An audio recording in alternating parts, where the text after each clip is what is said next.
இப்போ ஒரு சலூன் கடையிலலாம் நம்ம ஒரு 70s 60ஸ்லாம் பார்த்தீங்கன்னா, அங்க கூட ஹெச்ஐவி டிரான்ஸ்மிஷன்ஸ் அதிகமா இருந்தது. ஏன்னா வந்துட்டு காமன் பிளேடு யூஸ் பண்ணுவாங்க. இப்போ ஒருத்தருக்கு ஒரு பிளேடு யூஸ் பண்ணி அறுத்துட்டு, நம்ம ஷேவிங் பண்ணிட்டு, அதே பிளேட வந்து கொண்டு போயிட்டு இன்னொருத்தருக்கு பண்ணுவாங்க.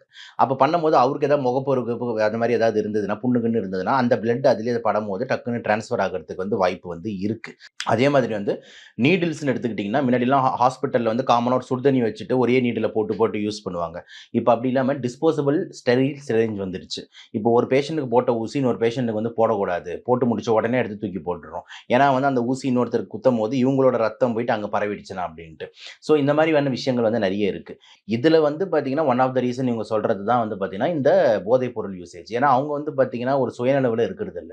அவங்க எல்லாருமே ஒரு ஹைல தான் இருக்காங்க. ஸோ வந்து மாத்தி மாத்தி வந்து போதைப் பொருள் யூசேஜ் வந்து குத்திக்கிறாங்க. இப்ப எக்ஸாம்பிள் வந்து ஒருத்தர் வந்து ஒரு ஊசிய வந்து அவர் நரம்புல ஏத்துறாரு அப்படின்னா, ஏத்திட்டு உடனே வந்து இன்னொருத்தருக்கு குடுக்குறது.